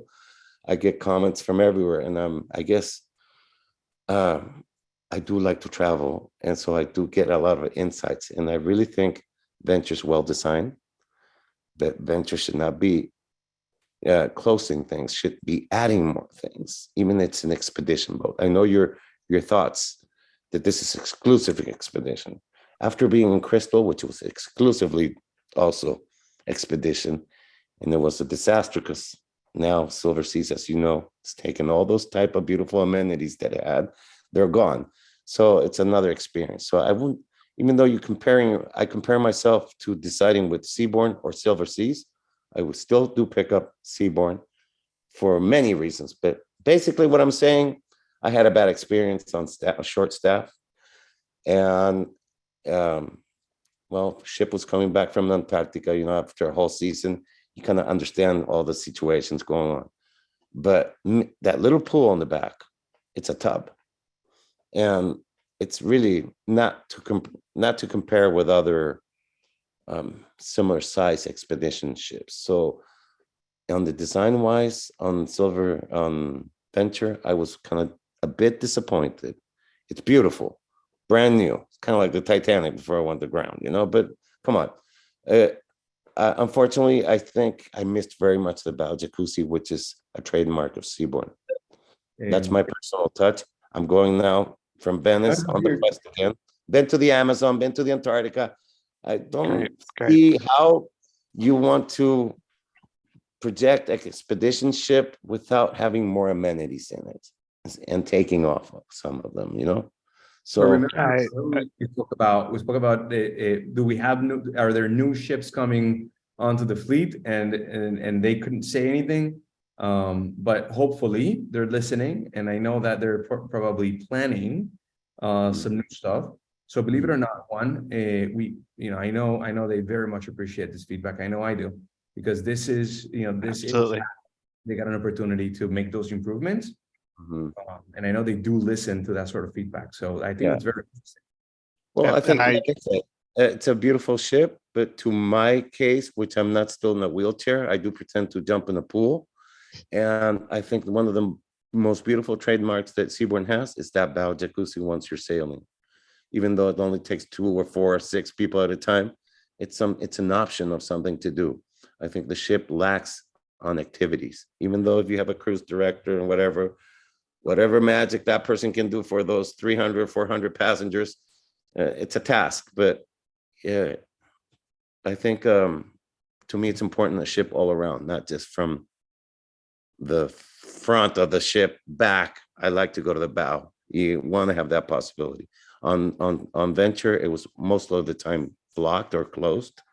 And to me, that was a disappointment, even though I had that incredible lounge or whatever to see what's going on in there in the front. So I don't want to take any more of your time, but it's my first Zoom call, even though after pandemic, I never made it a Zoom call. So I'm like, I don't know if this is working, but it has. Yes. Very nice. I'm to glad meet you all, came. especially both of you from Seabourn. I'd like to be heard, and I think that's a point. Like I said, I'm Absolutely. sailing the 28th from Venice. I guess the destination is not exactly the one I wanted because of sold out or whatever, but Chile is changing quite a bit and it's very unstable here. So it's nice to get out of here. And I hope to be in your hands soon. Okay. Fantastic. Thank you, Juan. And Thank you yes, very much. I took notes and I appreciate all your feedback and I will be sharing it. So thank Very you so good. much. And thank you for your continued loyalty. And I as know well. that we will be receiving a lot of people on this summer here, our summer season, on your cruisings from San Antonio to Antarctica with the Yeah. Quest and with the Venture or whatever. So I always kind of keep up, but third cruise in 12 Perfect. months means that you're doing good. Okay. Thank you so All much. right. Thank you. Thank you very much. Bye. I'm also going to reach out to you and maybe have somebody from our product team reach out to you because we'd love to learn more about your hotel and maybe also use it for some pre or post. Exactly. It's very convenient. Santiago, Chile is going through a lot of transitions, just as Peru, as you know. And life has changed quite a bit in Chile. So avoiding Santiago is something maybe recommended. And we're like in the middle, we're between the airport and the pier. So it's a traditional old colonial villa, which is very interesting for people who like to nourish themselves in culture from the local here. We'll certainly connect that. Okay. Thank you very much. Okay. I'll be attentive to your end of this Zoom, my first Zoom call. I don't believe it. I went through pandemic without a Zoom call, but anyway. Okay. Thank you. Bye-bye. Thank you very much. All right, that was fantastic. I think it's great that we have all sorts of opportunities for people to share the good, the bad, the better, the opportunities. Feedback is great all around. I think the most important thing is for us as luxury providers to understand that all that feedback is an opportunity to improve and to add for the better of our brands. And so I truly appreciate it. Thank you, Juan, very much for coming on and sharing that. And like I said before, I'm really thankful for the opportunity of having you all join our event. It's been definitely a long one, and I know Mark has to go soon. We've taken a lot of his time, but I really, I want to say goodbye. But before, I want to also remind everybody to, we're here for you. Anything that you need, feel free to reach out. Just reply back to the invitation that you got for this event. Let us know what's in mind, what you have in mind, what's your next adventure looking like, and we'll be happy to assist you and help you plan that next amazing seaborne adventure. So thank you so much for joining our event. We appreciate it very much. And until the next one, bye-bye, everybody.